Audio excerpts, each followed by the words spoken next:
So, like, do you want to, like, do a bit? We normally do a bit. Yeah. But, like, do you want to? Well, I do, but I don't. Let's just not do one. Alright.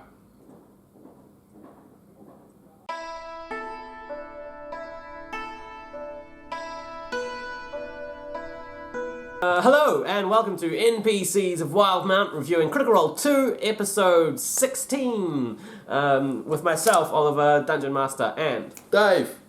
we are beaming out at you from Wellington, New Zealand, and I apologise, but I'm sick and full of glup. Glup? Glup. Is that mucus?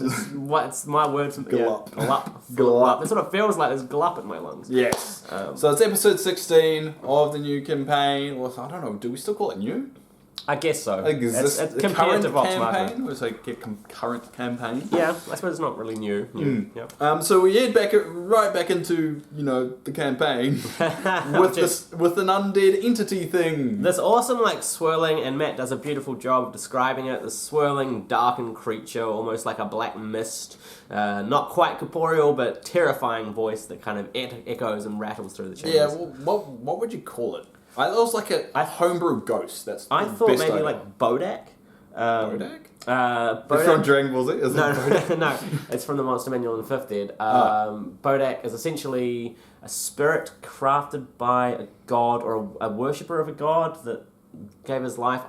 Something like that. It makes sense then. Yeah, it could be. Sense. I'll put a picture up of what a Bodak is. Ding. And then a picture of a banana from Dragon Ball Z. Not bad. Bad bananas. Now, essentially, the guy, the bad shows up, and the bad, full of glup, shows up, and essentially says to the party, "Tell me some secrets." Oh god! And Jester takes it upon herself to be like, "Guys, don't worry, I got this," and says the buns made in Zadash use cinnamon, but they don't here. Yeah.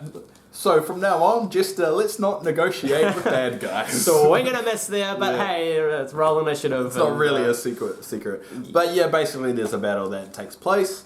There's a lot of things that happen. Jester falls at one point. Yep. Wisps return as well. Yes. Because you can't just fight one enemy. It always has to be a few more. Those damn little hard to hit things. But luckily they figured out how to get rid of them is with the urns around. So they managed to kind of work that out pretty quickly and get rid of those. Now there has been and there is in this episode a bit of combat metagaming outside of the metagaming pigeon. Just in terms of players conversing on strategy in combat, not using their 6 seconds allocated talk per round per action. Initially Matt was in Vox and Machina's stages. He was very against it, but now he just lets it happen. Yeah, that's fine. Yeah, I feel like you're not supposed to do that, but it does also happen at times. So completely understandable. Yeah, I like doing it. I find I like strategy. So. Yeah. Now we did get a lot of whiz saves and paralyzations and stun and stuff. Whiz. Is that what the hip guys are saying? That's what the kids. Whiz. Yeah. Make a whiz save, boy, or I'll shoot you full of glup. Just wondering how many times I can bring back glup and have it still. Yeah. Glup. 3 is probably Hashtag glup. Hashtag glup. Alright, so essentially they defeat the bad. Yep. Alright, that's the Mighty Nein. But a few things happen. The half the party get paralyzed at one point. They basically, it's kind of like a simple kind of kill the bad guy thing. Now, Caleb seems to have learnt the message cantrip from Not, which is cool because he message cantrips something to the bad, essentially a secret, and he says to Matt, I'll text you what it is, and we, the audience, don't actually get to figure out what he said. Do you think we're ever? Or maybe. Because, obviously the bad is now gone. Yeah. This entity. Yeah. So we're never going to find it from them. But I guess the only way we really find out is if Caleb Liam basically Caleb reveals it in game. Yeah. And then in talks says that's the secret. That was the secret. Yeah. There's not going to be. I don't think Caleb's going to go. The secret I told the guy was this. Now there's a few things in this episode that kind of either hint or explain some backstory more of some of the new characters. We get a hint from Not And we get an actual, like, full-on explanation of Ford's backstory, a little bit of, like, his childhood, which we'll get to. But anyway, essentially, they find the bad and be coming through this bookcase. They decide to tear that down, and behind it they find this small hole. Inside they find a bunch of urns and the big grand urn, which seemingly held the Bodak, or whatever it was, the bad Bodak. Yeah. It's a small hole, so Not kind of takes it upon herself to climb through, but even though she rolls the check and Matt says, yeah, you get through, she still goes, no, I actually want to cover myself in oil, just to kind of help. And we're like, dude, you're through, it's fine. I want oil! It's the stylings of Not. Yeah, exactly. The stylings of Not. So Not covers herself in oil, so she can squeeze through a hole she's already gotten through, and ends up covered in ash and burnt body. Yes, which stays with Not for a while. So yeah. I can't wait for the fan art on that one. Yeah, so like oiled and feathered, but no, greased and ashed. So Molly during the battle got the how you want to do this, but they technically went dead as well because it came back. Yeah. So it was like a premature how you want to do this. Yeah. But basically they destroy the urns and manage to effectively defeat the entity. That's our new flatmate, Fleming a lot. It just sounds like Glopling a lot. Glopping, yeah. Coughing up a hairball. They find some cool stuff in this room, including a book and a ridiculously large greatsword, which kind of comes into a point, and they're like, Yasha, that's all you. Take this kind of thing. It is Yasha styling. Yasha also falls during the battle as well. It's worth noting when a barbarian falls. Yeah, I think it's a matter of Matt creating encounters that are terrifying and have real consequences, but I think also having to like realign his monster level with a new party, like trying to figure out how much damage can I throw at these guys before they start having to make death saves. So I think he's still trying to figure out, like, with the hit points, AC, and spells, like how tough can I throw. How tough are creatures can I throw at these guys? Yeah, I think he's still kind of working out the balance, maybe. Yeah, because a lot of them, fell quite a lot in the they first fall in a lot of the early battles, so you get that with early levels. Yeah, it's true. That's really distracting. But that happens quite often, and if you play it in real life, if you played yourself, in the real world, you'll know the early levels is the hardest levels to kind of get through until you kind of figure out your character, figure out abilities, and it can actually handle a few hits. And once your DM kind of gets a sense of what he can throw at you. Yeah, exactly. Anyway, after they find the loot, Caleb does his thing with some detection magic, which is kind of his Swiss Army knife kind of thing. He uses it a lot, very, very useful. Anyway, essentially, they find the sword is called the Magician's Judge. Great name. It's awesome. It's a really good name. And they get the hell out of there. The reason why it's called Magician's Judge is because it used to be an executioner sword that killed mages. Yeah. So, yeah, there we go. It's really well named. Yeah. I listened. Oh, man. Damn. Oh, there's this thing that I was supposed to write down so I could bring it and, like, do, but I didn't. But we can... Cool story, right? Next week. There was a thing... that I didn't write down. Yeah. Next week. I'll bring it next week, guys. Any Hootie and the Blowfish. Essentially, the book is really, really badass, really cool because it restores itself. It doesn't restore all the words, but it fixes all the brokenness, which is just damn cool. They also find a lot of jewelry. Yeah. A lot of rings, Which they kind of negotiate what's going to happen with the rings. And you loves them. And you see Not's kind of roguishness with her, like her reasoning of why she should get all the rings. Now I found them, so I should get an extra one. You don't want one, so I should have that one. Now it was my idea. I can get that one as well. Yeah. So that was a fun little kind of interaction they have. Yeah. But ultimately they decide to get back in the boats and kind of head back because they've done their task. Yeah. They've entered the research facility and cleared it out as tasked. We also find a teeny, incy bit about the Crawling King. Matt mentions again that he was one of the betrayer gods, locked away after the calamity, which is classic Tal'Dorei kind of lore. I'm starting to feel like maybe that's the theme for this campaign for some reason. Yeah. The betrayer gods are going to come up. Well, but it's interesting because Matt's put a lot of work into the plot line of the betrayer gods. If in the campaign setting, that's really evident. But it wasn't too heavily featured in Vox Machina, so you could be absolutely right. And we also have to remember that Tiamat, who's a follower of Tiamat? Archon. Yes. Archon. I think it was Archon. Archon. Our character Archon was Archon. That was played by Joe. Joe Maggio. Yeah. He was a follower of Tiamat, and he got the hand of Vigna and he vanished off. Yeah. And he was followed with Tiamat, and Tiamat was one of the betrayal gods. Right. So it could tie into that. There we go. Another betrayal god. Theories, dropping knowledge and stuff. That's my dropping knowledge. Knowledge and theories. Knowledge and theories dropped. So basically, they start to head back out to the gentleman and basically. Oh, they do find a waterfall. Yes. So they split the party. It's worth noting. Always a good idea. So Ford, Molly, Jester, and Bo kind of continue on the path, because if you remember when they were going down the water, they kind of pulled off to a side. That's when they went up. You could actually go further. Yeah, and they thought, and there was 2 paths as well. They thought, we're here, we've got some boats, we might as well explore this place and a bit more. So that's what they do. So they basically find a waterfall with a little kind of hidden chamber behind it. And of course, Marisha says what all the gamers were thinking, which is there's always something behind a waterfall. Yeah, and there was just kind of a dead guy. Yeah, a little bit of a dead guy, which slightly morbid, but and they basically kind of come to the conclusion they found a little kind of hidey spot. Yeah, they take some manacles that the guy was wearing just for shits and gigs, I guess. And the party kind of says, look, we've got a great place to hide stuff now. And then Not uses the metagaming pigeon trope, just be like, cool, we're never coming back here ever, cool. Yeah, I mean, like, it's not much of a hiding spot if they never go there ever again. Yeah, he was just like, look, no, realistically, we're not traversing this whole thing. Yeah, unless it's really worth hiding. Yeah.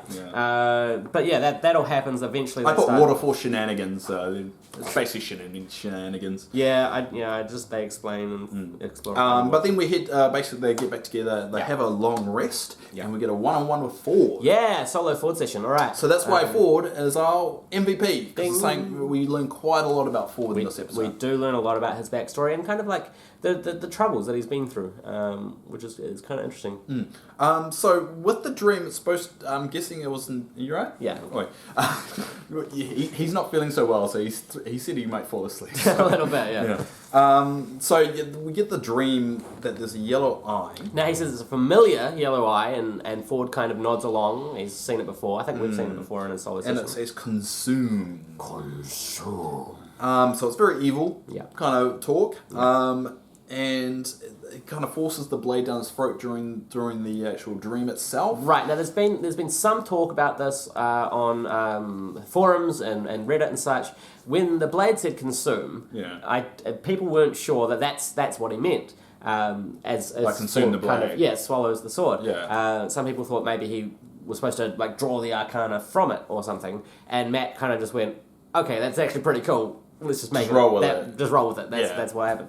I don't know what I meant. No, I went away with it going, all right.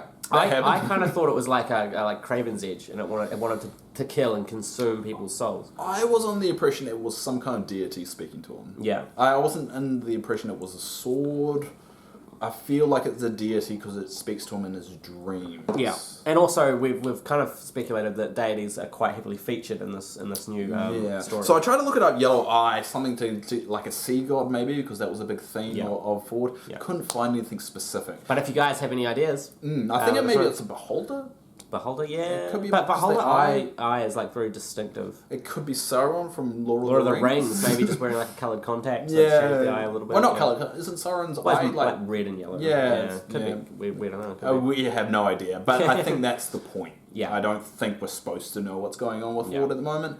But it's very interesting finding these little nuggets. Well, it's really cool. It's really well done because we get in this session with Ford, we get a big question and some big answers. We don't know what the eye 100% is, but we do find a lot about his backstory as he tells us later on. Later on, yeah, well, it's basically right after. So we go for a break right after that, after the one-on-one. Yep. But then we come back and the group talks to Ford, and we find out that Ford, growing up, wasn't around a lot of half-orcs. Yeah. A lot of people that looked very different from him, so he trimmed his tusks. Yeah. That would stick out, which is actually in the fan art. I think his tusks actually poke out. But in reality, they're actually trimmed down. Yeah. I don't know if those are actually trimmed, like that's how they look, but... and there was some talk amongst, I think, some of the veterinarians on Reddit that were like, a lot of times with an animal, you can do that without actually causing physical pain. But it's kind of gives us a hint at the darkness and complexity and kind of emotional turmoil that Ford has experienced in his life. We also get the two weapons fused, the falchion and the weapon that he was bound to. Now, again, people have said online that essentially the two weapons, the falchion and the greatsword, longsword, are the same statistically. They're the same weapon, finesse, whatever, same hit dice. So, that's fine. Just add those together. It doesn't really make too much of a difference. Yeah. It's very cryptic, and I think that's the point. I think we're going to find out more about Ford later on, but it's a good little nuggets that we're getting there. Now, after the rest of the party gets back in the room and they all are seated and pour their drinks, we find... basically we go back to the evening nip, just to say they got out of... Yes, They got out, we're going back to the gentleman at the evening nip. There you go. I'm just catching up. Cool. So essentially, back to the gentleman to relay the stories of success and victory down there in the research facility. Yes. Basically, the gentleman's not very trusting of them, of their accomplishments, because ultimately they decide to hide the great sword. Yeah. So Yash is hiding the great sword and the book as well. So kind of they reveal about the book. Well, not the great sword though. The cool thing is they kind of they kind of make it seem. I mean, he knows that they're not giving the straight dope. He knows that they're hiding something. Matt says he's been in business a long time. So they kind of have this like faux discussion of, no, we can't give it to him. I suppose we should, and give them the book and keep everything else aside. So they kind of reveal like we were holding the book back, and that was the only thing we were holding back. It was a nice moment. It was good. It was a good interaction with the gentleman, and the gentleman, it shows a lot about the gentleman's character as well, being mistrusting and kind of... Which is, you deal in the underworld, you're dealing with the underworld patrons, not exactly the most trustworthy of people. Totally understandable. So because they achieved their goal, we find out Horus is safe. Snuck out of the city, and also they're going to be off the hook for the High Richter assassination kind of thing. There's also a lot of discussion about this, because how does this work? Has the gentleman implicated some innocent people in their place? Some people theorize that there are people in the underworld in real life that you can pay to go to prison for you. They will fess up to the crime, take their $100,000, do the time for you. Not to give you any ideas, but they don't think that would be it. Because generally, the punishment for a crime like that is death, is execution. But we do find out at the end, the town cry is saying people have been arrested for it. Yes. So someone's been implicated for it. Which is Yeah, but it could be something that we never know about. Who knows? Yeah, but could be consequences there. Exactly. So they visit Dolan, reassure Dolan, because they kind of leave the evening. That all goes fine. Marisha rolls a deception check to keep the great sword and passes it. Works. Good. So we visit Dolan. Dolan finds out about what happened to Horus. Dolan's partner Horus. That's what we've always said, and we're not going to change that. So Dolan's reassured, and now we're going to go through a few days of downtime. Yeah. So not a massive amount happens during this downtime, but some important things do. Yeah. Essentially, the Harvest Festival's coming up, and it's just a time for them to do a couple of things while we just fast forward a little bit. Yeah. So we get some interesting stuff happen. Ford uses the Mask of Many Faces to go and intimidate some That's people. one word for it, some people into giving up some information or trying to find something. And we hear the Myriad. If you're a follower of the comic books, you would have... Yes, absolutely. Yeah, the Myriad is within this realm as well, which is cool. Very dangerous gang. And as soon as Ford kind of says...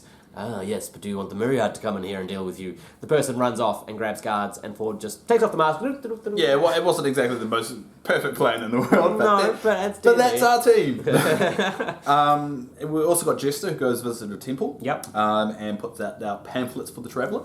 Of course. And tries to draw a mustache on one of the statues, but fails her sleight of hand check. And that's brilliant. Molly and Bo get high. Now, this... On mushrooms. There was a lot of talk of this, because... I think it was Molly's idea, kind of thing, and I think Molly was having a bit of a joke around. Molly or Dallason's? It was Tallison's idea, and I think he was having a bit of a joke around. But you could kind of see that Matt was in the mind of, look, we should not be promoting drugs because there's a lot of people that watch our channel and people that are younger as well. But it's also an adult show. Yeah, and that adult themes are discussed, and drugs are an adult thing. So it's kind of like. But you could definitely see Matt. Just be like, look, But that kind of goes to What are you going to sacrifice? The game for the stream, or is it still a game? Is it more for the stream? It's kind of personally, I think when you get to this point and you have that many followers, it's a responsibility thing. Wouldn't that be taking something away from the game? Well, I mean, it's possible because it does kind of restrict what you can do. Yes, it does. But I think in this realm, the right thing to do is realize that there are people that look up to you and might be a bit younger and making decisions in life. And try to give them good information. Because never look up to me. I'm putting that out right now. So there's a little bit of a thing there. Stuff happens. I'm a bit conflicted on it because I completely understand where you're coming from. Yeah. But I'm also like the best part of D&D is that freedom. Yeah. But I just think when you have that many people watching and a lot of them are younger, that's just where I'm coming from. But the most exciting thing it's in called my Skim, opinion, by the way. Is it Skim? Yeah, Skim. Skim, something Skim. like that. It's SKEM, I believe. A type of mushroom powder. But the most exciting thing I think that happened, in my opinion anyway, was when Not sent a package. Not essentially bundles up a whole bunch of the rings, 50 gold pieces, to which Jester says, how much money do you have? And some of the items that she's stolen, and sends it to someone. But the great thing was, Matt goes, I think I know who you're sending this to. And that's all the information we get. The chat went wild, Reddit went wild, people were like, okay, who is this? We don't get a lot of backstory for Not. Not yet. No, not yet. But there's also a really good moment with Not as well, just to follow on with that, is Not changes into a normal halfling girl and just hangs out with people. Just to experience what it must be like to not have people look at you and judge you. And that's a very good message for a lot of people out there. Can't we all relate to that? Yeah, I'm still trying to do that. Yeah, so this great thing that happened with the package and the transformation. They hang out. So it'd be interesting because I think we're starting to get those nuggets of their backstory. I'm saying nuggets a lot. You are saying nuggets a lot. That's like you saying classical. Classical nuggets. Yeah, nuggets. But we are getting we're getting a lot of more hints of backstory. We also have a moment with Bo at the end. Yeah. Where Bo goes to see Darian. Yeah. Again, and has some training, and I really feel like these characters are getting more into the backstory, and I think that's the period that we're entering in. I think we're going to get a few sessions.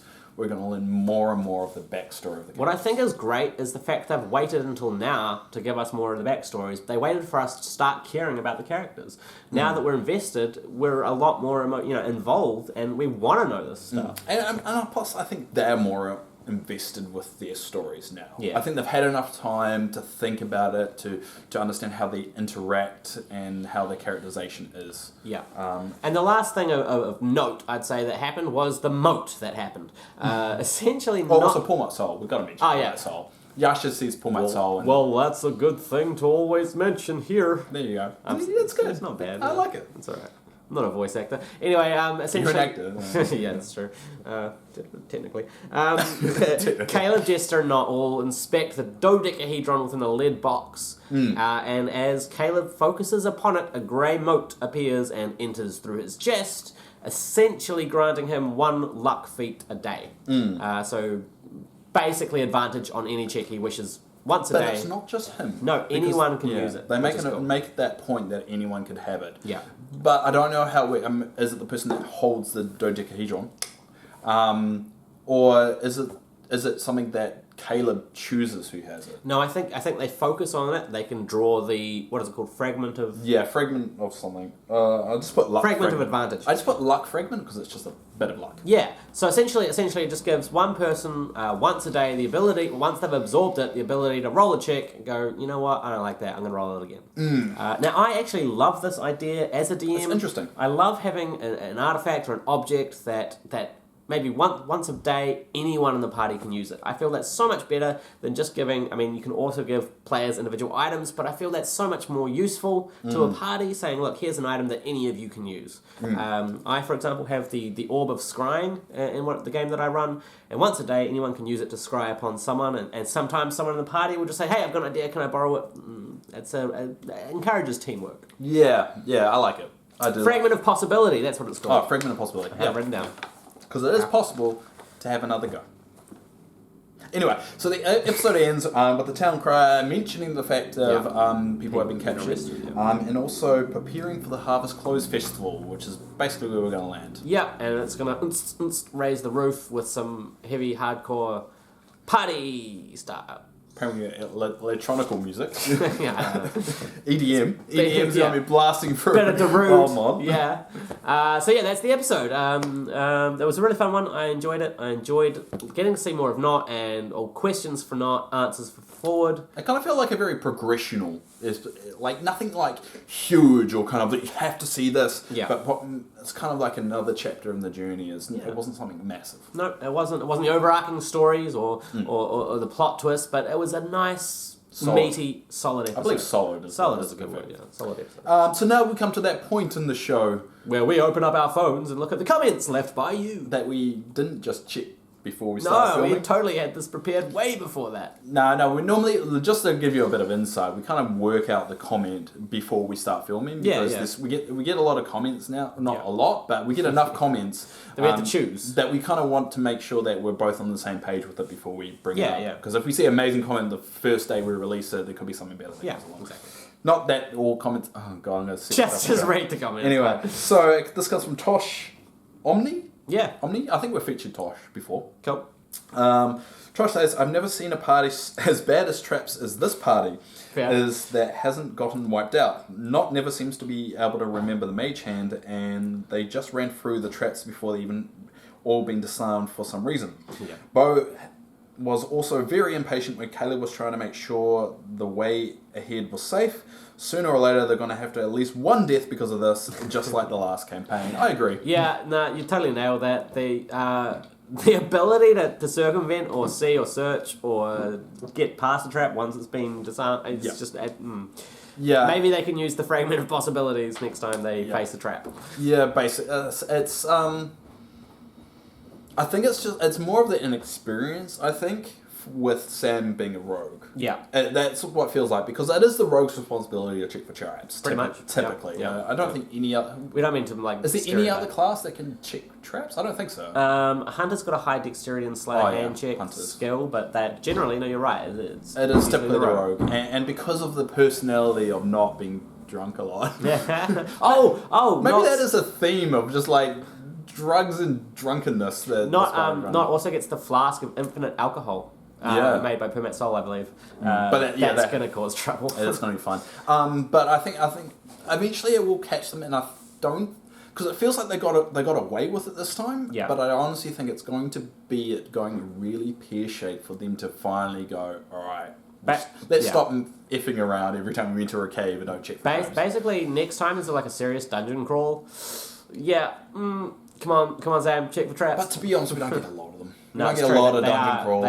They are small gems. Yeah, and that's why we had so many puzzles, I think, in this dungeon, is because Matt was like, I've been planning this for ages. I've had so many ideas. Puppets, dance. Yeah, that's great. Yeah, cool. But yeah, thanks, Tosh. Yeah, that awesome comment. Now that I suppose is us for the week. Sorry, not so exciting.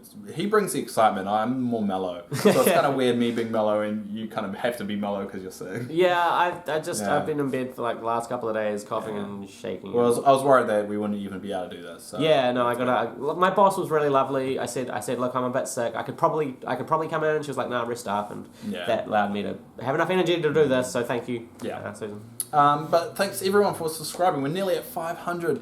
subs. We're about 3, probably 4 by the time we mention this, because someone's going to go, just because we mentioned it. But hey, if you want to take us to 500 and you haven't subscribed, it would make us really happy. It really makes us happy. It means we can bring in more content. There's so many ideas that me and Ollie want to do and keen on putting in, and the more support you guys give us, the more realistic those ideas are going to be. So make sure you support all our content, this as well. Even if you just watch, that's more than we can ever ask. So, from myself, Oliver Dungeon Master, and Dave, we wish you a good morning, evening, afternoon, wherever you are in the world.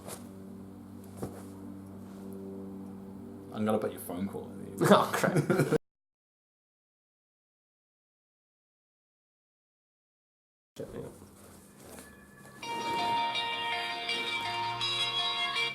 Hey, babe.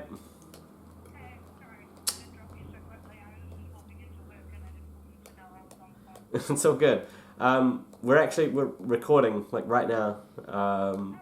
Yeah. yeah. I probably should. All right. I'll talk to you later. It's all good. Bye. If we actually recorded at this time, that would be right in the middle of it.